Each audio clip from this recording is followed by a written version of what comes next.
comment s'approcher de Dieu? C'est une très bonne question. Mais la réponse est vraiment facile. Du coup, aujourd'hui, j'aimerais vous donner 4 points, 4 clés de comment puis-je le connaître davantage et comment puis-je me approcher de Dieu. Ça vous va? Oui? Il y a personne qui sont... Oui, très bien, super. Donc, je vais vous dire ceci, que Jésus maintenant, l'Esprit Saint n'est pas loin. Ça, c'est de bonnes nouvelles. Hein? Franchement, c'est des très bonnes nouvelles. Parce que même s'il y a des circonstances tout autour de vous qui sont trop, Jésus, il reste proche. Il n'est pas loin. Il n'est pas difficile à attendre. Il ne se cache pas. Il est plus proche que vous le pensez et aujourd'hui, il vous appelle. Maintenant. Et en fait, ce message est encore plus spécial pour moi aujourd'hui. Hein. En fait, parce que j'ai mon père qui sont avec moi aujourd'hui, qui sont venus des États-Unis pour rencontrer son petit-fils. Et il y a quelque chose de très important aussi entre la relation avec notre Père. Et il y a quelque chose de puissant, même juste dans la présence d'un Père aussi. Parce que sa présence, même silencieuse, même il ne comprend rien ce que je dis maintenant, parce qu'il est nul en français. Donc, on fait des blagues, et peut-être il ne rigole pas, mais parce qu'il ne comprend rien. Mais même sa présence me donne en stabilité. Amen. Et donc, je crois que notre Père Céleste veut que chacun de nous ressent cela aujourd'hui. Notre place dans ses bras. Il est proche. Il est là, il est avec nous maintenant. Donc, je vais partager les 4 points ou 4 clés. Et du coup, la première clé, c'est l'initiative de Dieu. L'initiative de Dieu. Et du coup, dans ces points, il y a un verset, le verset c'est Jacques chapitre 4, verset 8. Et dans ces versets, Jacques nous dit que approchez-vous de Dieu. Approchez-vous de Dieu et il s'approchera de vous. Mais en fait, ce verset semble commencer par nous. Oui. Mais en réalité, tout commence avec Dieu. Tout commence avec Dieu. Alors, c'est lui qui fait le premier pas. Et toute la Bible, en fait, toute la Bible est l'histoire d'un Dieu qui poursuit son peuple. Par exemple, il marchait dans le jardin en l'appelant Adam. Il est descendu en feu sur le mont Sinaï. Il est venu à nous en envoyant son Fils Jésus. Il est allé jusqu'à la croix pour nous ramener à lui. Et en fait, je veux partager quelques exemples supplémentaires dans la parole de Dieu. Parce que je trouve cela essentiel non seulement pour mon enseignement, mais aussi pour le cœur, le caractère et la nature même de notre Dieu. Et ces récits révèlent le cœur du Père et un Dieu qui cherche, qui s'approche et qui agit le premier. Donc, premier exemple, c'est la femme samaritaine au puits en Jean chapitre 4. Et Jésus, il passe par la Samarie, un lieu évité par les Juifs, et engage de conversation avec une femme marginalisée. Qu'est-ce qu'il a dit? Donne-moi à boire. Donne-moi à boire. Qu'est-ce qu'il fait? Il brise les barrières ethniques, sociales et morales pour attendre son cœur. Ça, c'est notre Jésus. Deuxième, c'est Zachée dans l'arbre, en Luc chapitre 19. Zachée, il grimpe un arbre par curiosité. Et Jésus, qu'est-ce qu'il fait? Il lève ses yeux, l'appelle par son nom et dit Zachaï, descends vite, il faut que je demeure aujourd'hui dans ta maison. C'est Jésus lui-même qui s'invite dans sa vie. 3. Le paralytique à la piscine, en Jean chapitre 5. Un homme malade depuis 38 ans. C'est très longtemps d'être malade. Il ne demande rien à Jésus, rien. Jésus vient vers lui et lui dit, « Veux-tu être guéri ?» Veux-tu être guéri? C'est Jésus lui-même qui prend l'initiative de sa guérison. 4. L'homme à la main paralysée, en Marc chapitre 3.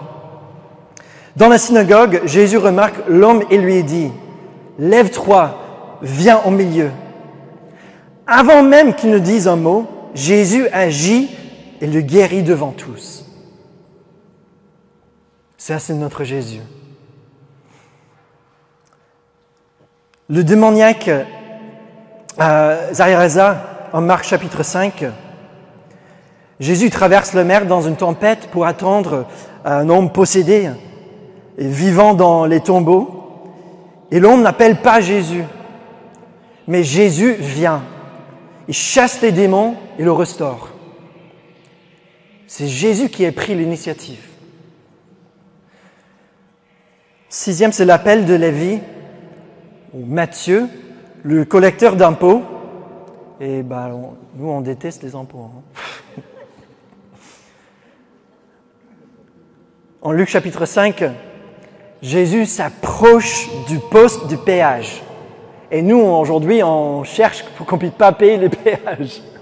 Mais Jésus lui-même, il s'approche du poste de péage, regarde Lévi et lui dit, « Suis-moi !»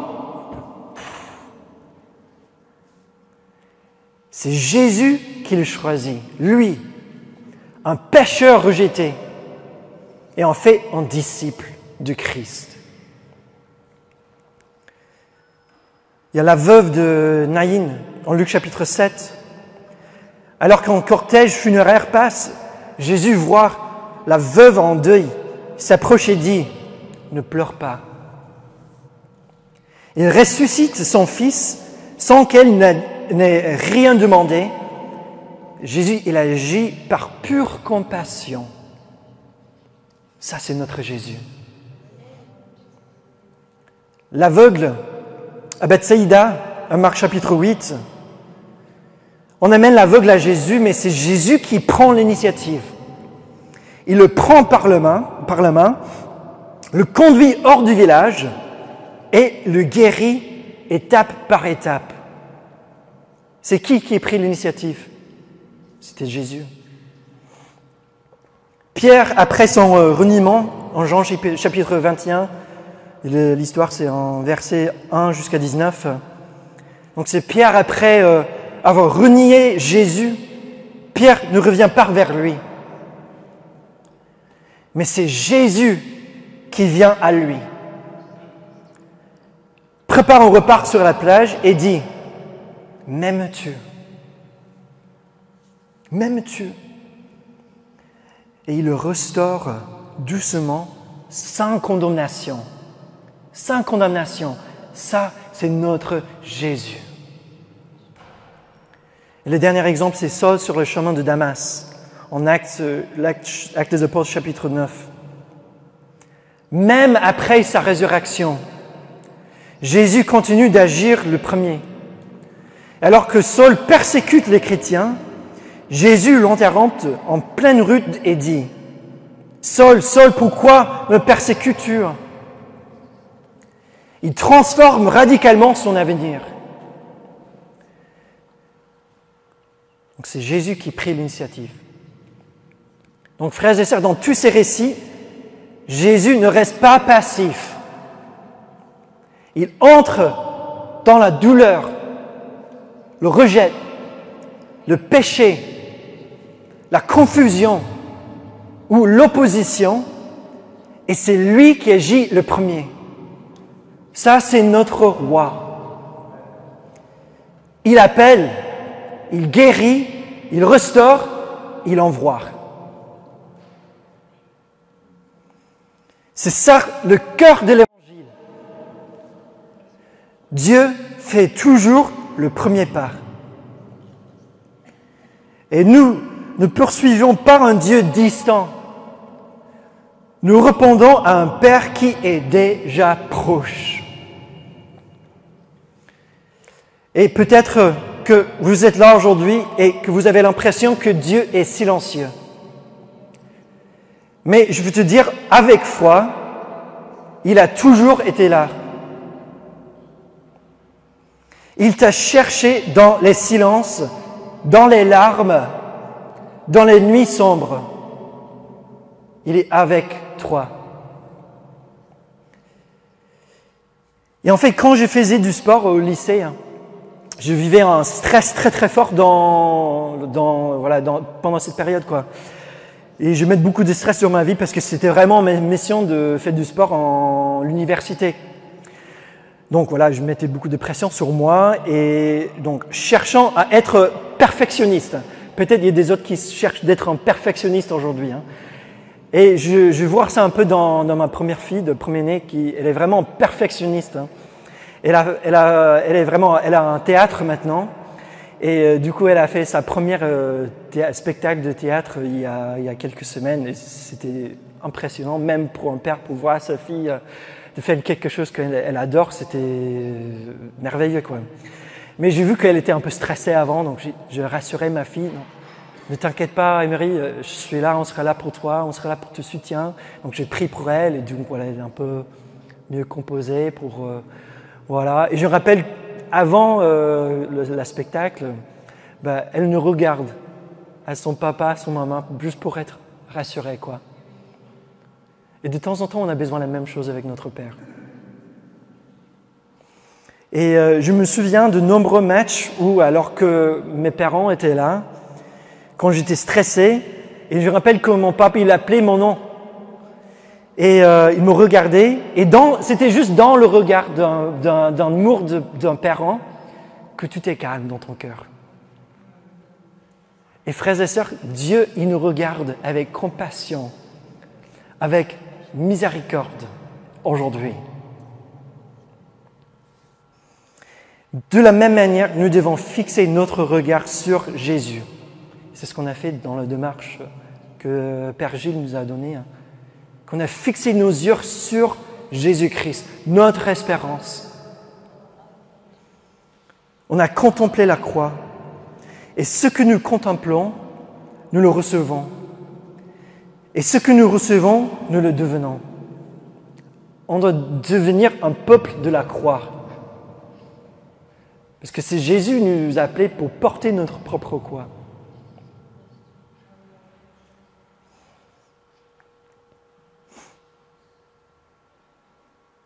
Donc n'hésitez jamais lorsque le Seigneur vous invite à entrer dans des lieux plus profonds de confiance et de foi. Et certains d'entre vous ont juste besoin aujourd'hui de répondre à la voix du Père. Pas avec perfection, juste avec un cœur ouvert qui dit « Me voici Seigneur, me voici ». Alors, deuxième clé. C'est par Jésus-Christ. Par Jésus-Christ, c'est le deuxième point. Donc, le deuxième chemin pour s'approcher de Dieu, c'est par Jésus. Et l'un des versets les plus puissants de la Bible se trouvait en Hébreux, chapitre 4, verset 16. Et du coup, le verset dit « Approchons-nous donc avec assurance du trône de la grâce. » Approchons-nous donc avec assurance du trône de la grâce. Alors pourquoi l'assurance ? Pourquoi l'assurance ? Parce que Jésus est notre grand souverain sacrificateur. Il comprend nos faiblesses aujourd'hui. Il comprend votre faiblesse. Il a ouvert le chemin. Il intercède pour nous maintenant. En ce moment-là, Jésus-Christ lui-même, il intercède pour vous, pour votre famille, pour votre mission, pour vos enfants. Est-ce que vous êtes reconnaissant que Jésus lui-même, il intercède pour vous? Moi, frères et sœurs, franchement, on a besoin des intercessions de Jésus-Christ.